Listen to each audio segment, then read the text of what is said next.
The leaders of South Korea and Japan spoke on the phone this morning about issues related to security on the Korean peninsula.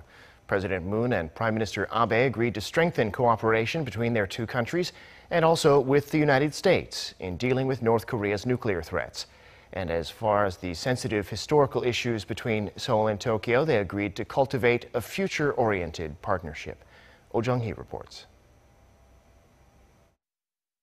South Korean President Moon Jae-in and Japanese Prime Minister Shinzo Abe had a phone conversation on Friday morning and reaffirmed the solidarity between Seoul and Tokyo in dealing with North Korea's threats.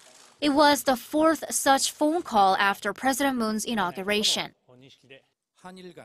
Through a close cooperation between Seoul and Tokyo, as well as with Washington, the two leaders agreed to continue strong sanctions and pressure upon Pyongyang with the international community, but ultimately solve the issue with dialogue and peaceful means.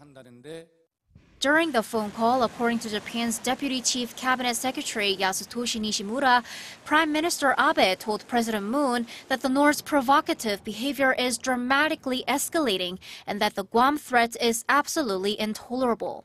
Prime Minister Abe also emphasized the need for stronger pressure on Pyongyang so that the regime halts provocations and takes sincere steps for denuclearization.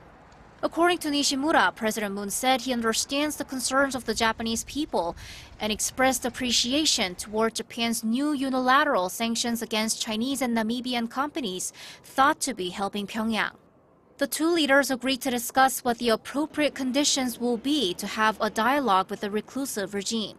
They also saw eye to eye in the need to cultivate a future-oriented partnership while dealing with sensitive historical issues such as the forced conscription and labor of Koreans under Japan's colonial rule.